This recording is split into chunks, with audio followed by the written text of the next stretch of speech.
वक्त की बड़ी खबर, चीन और भारत की सेना के बीच एलओसी पर पेट्रोलिंग को लेकर सहमति बनने के बाद दोनों सेनाओं ने विवाद वाले इलाके से पीछे हटना शुरू कर दिया है। जी हां, इस वक्त की बड़ी खबर आपको बता रहे हैं। पूर्वी लद्दाख में एलओसी पर डिसएंगेजमेंट शुरू हो गई है।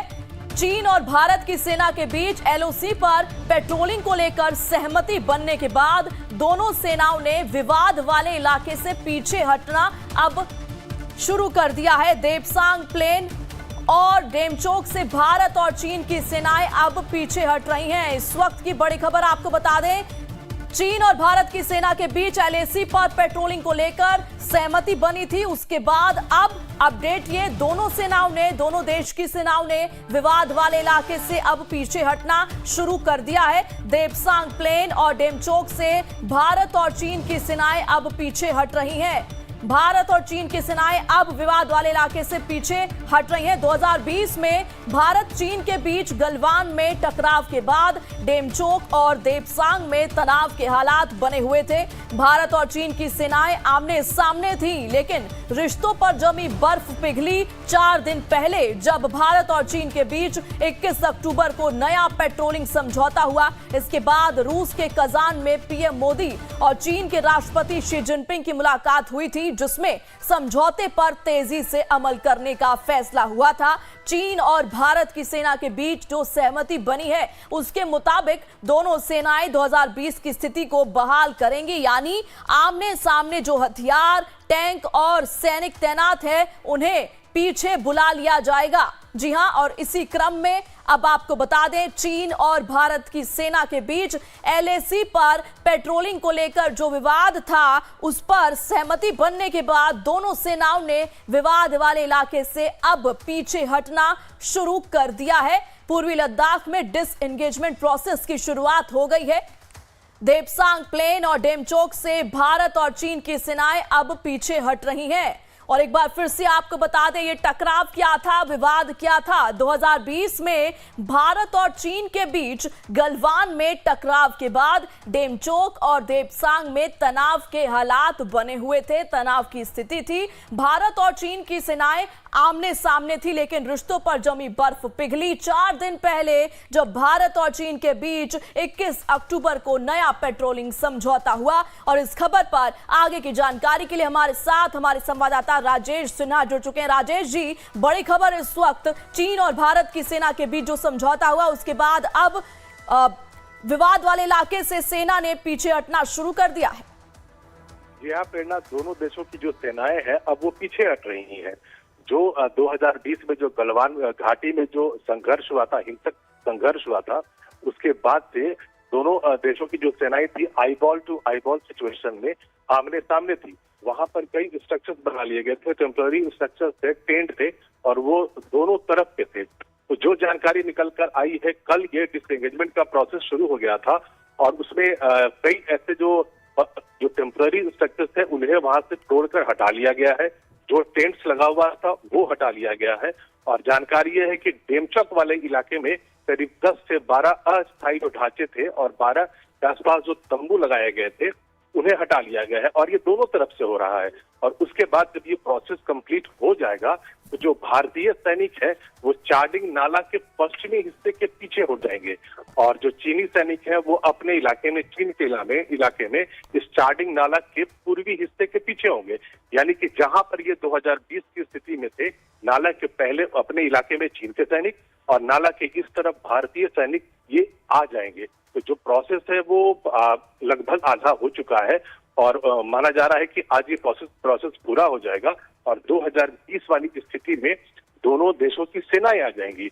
और ये जो पूरा डेवलपमेंट है वो 21 अक्टूबर को भारत और चीन के बीच में जो सहमति बनी थी, 2 मुद्दों पर। पहला ये कि एलएसी के अलोंग द एलएसी पेट्रोलिंग करेंगे दोनों देशों की सेनाएं, और दूसरा डिसएंगेजमेंट होगा। तो डिसएंगेजमेंट वाला जो प्रोसेस है वो शुरू हो गया है, और भारत और चीन के बीच के रिश्ते में ये एक बड़ा बदलाव है कि दोनों देशों के बीच में फिर से फ्रेंडली माहौल बन रहा है, सेनाओं के बीच में, बॉर्डर्स पर।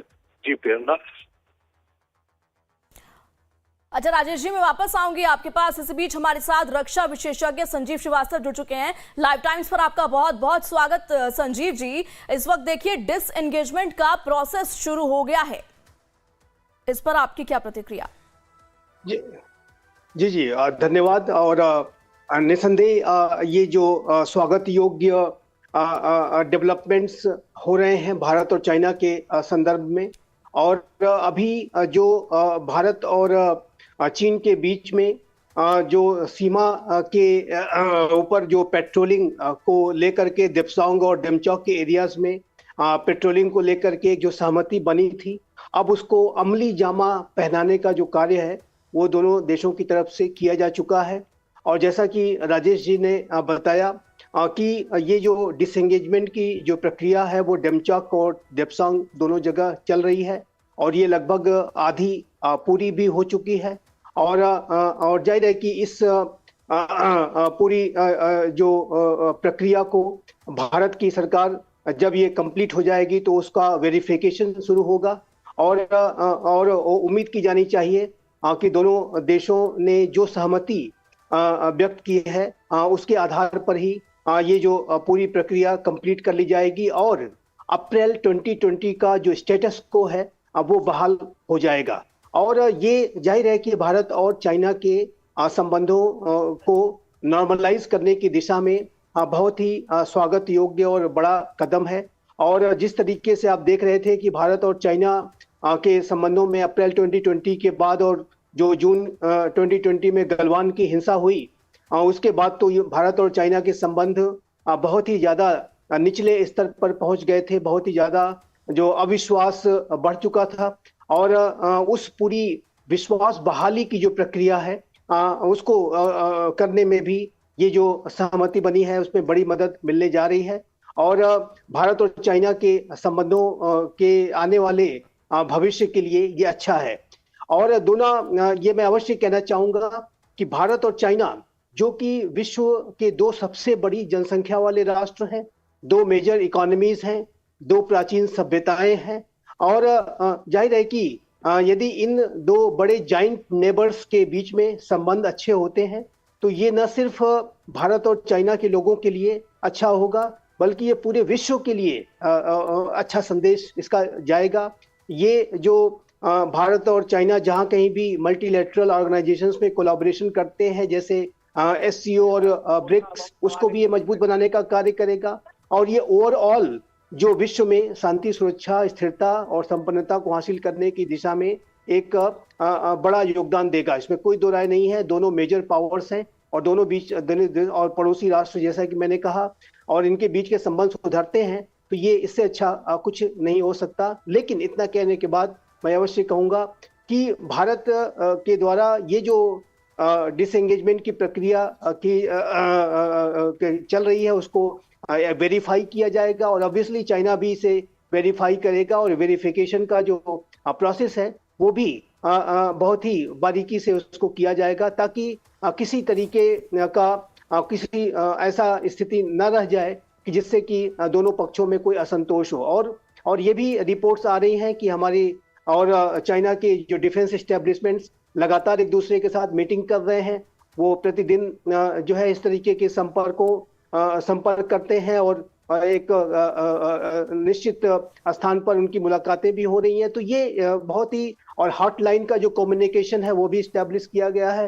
तो ये जो एक स्ट्रेटजिक कम्युनिकेशन है उसको भी अब रिस्टोर कर लिया गया है लोकल स्तर पर भी। और मेरा ऐसा मानना है कि जो उच्च स्तर पर भी, शीर्ष लेवल पर भी प्राइम मिनिस्टर मोदी और शी जिनपिंग के बीच में ये जो संवाद स्थापित हुआ है वो उनके बीच के स्ट्रेटजिक कम्युनिकेशन को लगातार आगे भी बनाए रखेगा और उनके बीच के संवाद की प्रक्रिया को आगे बनाए रखेगा। ऐसे अनेक अवसर आएंगे आने वाले समय में कि जिसमें दोनों नेता फिर से मिलेंगे। तो ये भारत और चाइना के संबंधों में मैं कहूँगा कि एक बहुत ही अच्छा कदम है, बहुत ही अच्छा डेवलपमेंट है। और उम्मीद की जानी चाहिए कि ये जो प्रक्रिया है वो आगे बढ़ेगी। और भारत जाहिर है कि चाइना के साथ अपने संबंधों को बना के रखना चाहता है। और लेकिन इतना कहने के बाद मैं अवश्य कहूँगा कि भारत किसी चाइना के फेस वैल्यू के आधार पर न चलते हुए उसके concrete steps on the ground के आधार पर ही अपना अगला कदम उठाएगा।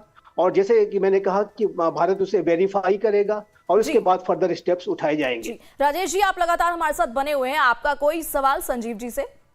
जी हाँ संजीव जी, अब मेरे मन में एक सवाल ये आ रहा है कि अब जैसे आपने कहा ना कि विश्वास बहाली होगी, जाहिर है दोनों देशों के बीच में भरोसा होगा।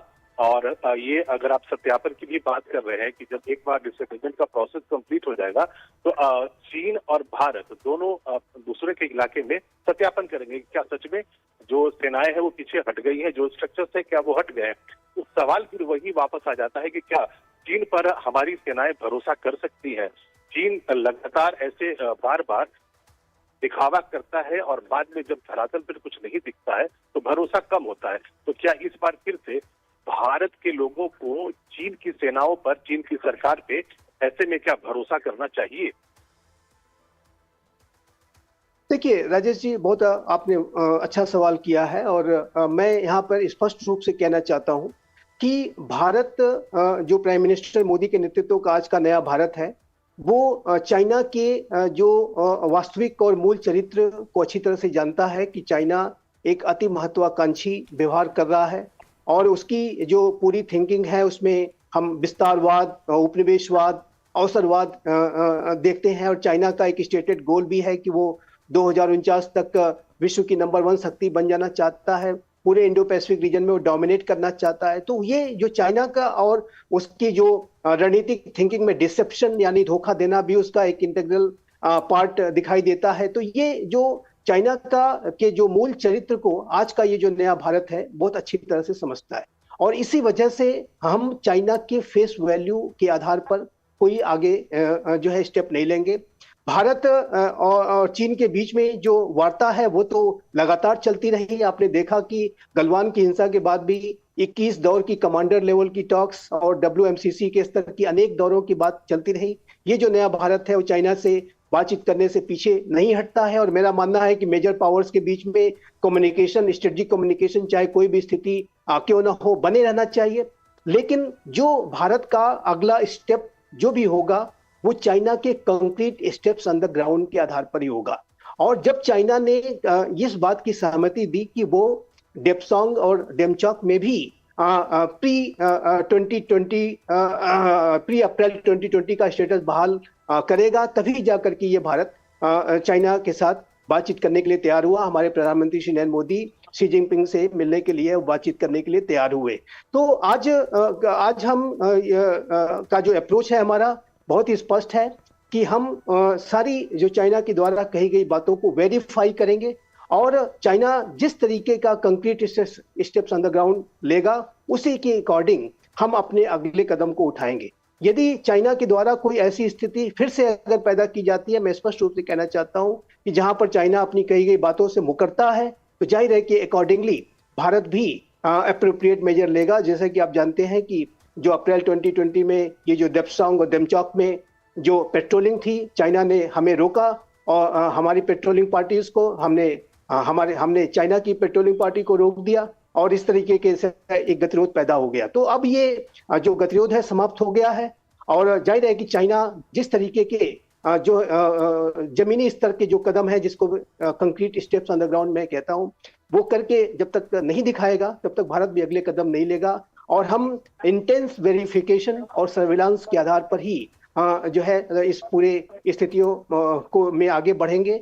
और यदि चाइना जो कि वर्तमान समय में दिखाई देता है कि विजडम प्रिवेल हुआ है, बुद्धिमत्ता की जीत हुई है, डिप्लोमेसी की जीत हुई है, अगर इसी तरीके का विजडम चाइना आगे भी दिखाता है तो आज का ये जो नया भारत, जैसा कि मैंने कहा, न तो हम बातचीत से पीछे हटते हैं और न तो हम सकारात्मक कदम उठाने से पीछे हटेंगे। चाइना जिस तरीके का वास्तविक जो कदम लेकर के दिखाएगा, कथनी और करनी में अंतर नहीं होना चाहिए। चाइना जो कह रहा है उसको अगर वो जितना करके दिखाएगा उसी के अकॉर्डिंग भारत भी अपने अगले कदम उठाएगा और जाहिर है कि हम फेस वैल्यू के आधार पर, चाइना के फेस वैल्यू के आधार पर आगे नहीं बढ़ सकते, चाइना के फेस वैल्यू पर भरोसा नहीं कर सकते। उसके concrete actions on the ground के आधार पर ही भारत कोई अगला कदम उठाएगा, ये बिल्कुल स्पष्ट है।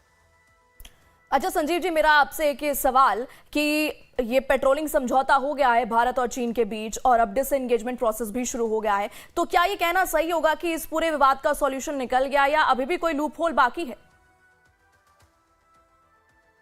देखिए, भारत और चाइना के बीच में अगर जो सीमा संबंधी विषय है उसका यदि कोई परमानेंट रेजोल्यूशन निकालना है, तो जाहिर है कि उसके लिए जो पूरी 3,488 किलोमीटर की लंबी जो इंडिया चाइना बॉर्डर एरियाज हैं, जो सीमा है, उसके क्लियर और प्रॉपर डिमार्केशन के लिए बात होनी चाहिए। और ये जो वर्तमान समय में जो एक सहमति बनी है, ये सिर्फ प्री अप्रैल 2020 के स्टेटस को की बहाली तक ही सीमित है। लेकिन चाइना और भारत के बीच में अनेक ऐसे जो विषय हैं सीमा संबंधी, जो कि जाहिर है कि वो पेंडिंग है, और वो तब तक मेरा मानना है कि रिजॉल्व नहीं हो सकते जब तक कि दोनों देशों के बीच में एक विश्वास के आधार पर वार्ता शुरू ना हो। और जिसको करने की आवश्यकता है, मेरा ऐसा मानना है कि जो एक इस तरीके की सहमति, जिसमें कि यथास्थिति को 2020 की यथास्थिति को बनाए रखने पर सहमति हो गई है, उसके बाद से अब संबंधों में एक सामान्यीकरण आ गया है। और यदि इसी तरीके की बुद्धिमत्ता, इसी तरीके का विजडम दोनों देशों की तरफ से दिखाया जाता है, और जाहिर है कि इसके लिए चाइना को ऐसा करके दिखाना होगा। भारत हमेशा से सकारात्मक और बुद्धिमत्तापूर्ण तरीके से अपने स्टेप्स लेता है, तो चाइना यदि भविष्य में भी इसी तरीके का सकारात्मक अप्रोच दिखाता है, तो मेरा मानना है कि भारत और चाइना के बीच में पूरे इंडिया चाइना बॉर्डर एरियाज के क्लियर और प्रॉपर डिमार्केशन के लिए बातचीत शुरू हो सकती है। और यदि ऐसा होता है तो मेरा मानना है कि ये भारत और चाइना के संबंधों में एक बहुत ही बड़ा डेवलपमेंट होगा। हालांकि आप ये जानते हैं कि ये जो पूरी वार्ता की जो प्रक्रिया होगी,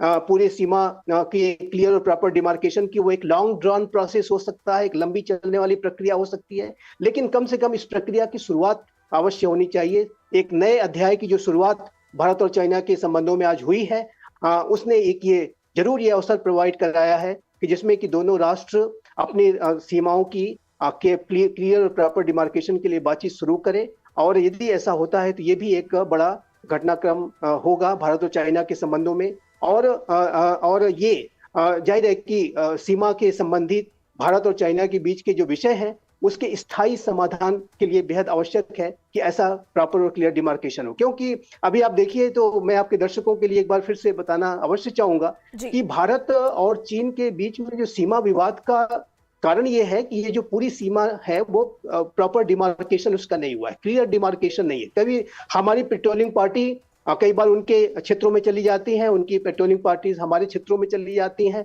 और चूंकि एक सीमा का क्लियर प्रॉपर डिमार्केशन नहीं है, इसी वजह से अनेक बार विवाद की स्थितियां पैदा हो जाती हैं। लेकिन एक बार दोनों देशों ने अगर इस बात को निश्चित कर लिया कि हमारी सीमा कहाँ तक है और आपकी सीमा कहाँ तक है, उसका क्लियर और प्रॉपर डिमार्केशन अगर हो गया, तो ये भारत और चाइना के बीच में सीमा संबंधी जो विषय है उसका स्थायी समाधान कर देगा।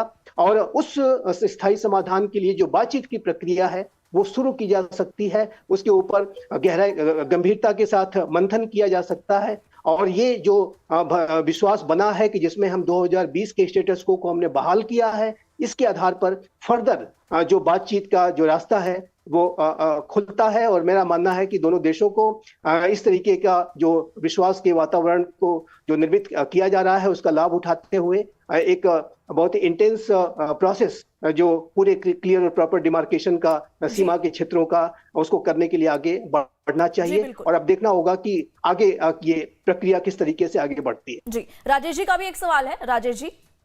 संजीव जी, भारत की जनता के मन में जो एक सवाल बार बार आ रहा है कि अचानक से क्या चीन का हृदय परिवर्तन हो सकता है, या फिर ये एक आईवाश है, क्योंकि चीन के राष्ट्रपति को भारत के प्रधानमंत्री नरेंद्र मोदी के साथ वहां पर ब्रिक्स के प्लेटफॉर्म को वहां उन्हें शेयर करना था, और उन्हें वहां पर कोई ऐसा मूवमेंट नहीं दिखाना था जिससे ये लगे कि भारत और चीन के रिश्ते अच्छे नहीं है।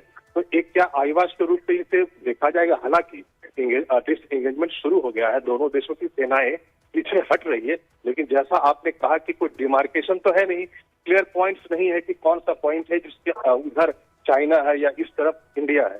तो क्या 2-4 दिनों के बाद भी फिर से ऐसी परिस्थिति नहीं आ जाएगी, चीन के सैनिक इधर आ जाएंगे और बोलेंगे ये हमारा इलाका है, पीछे जाओ?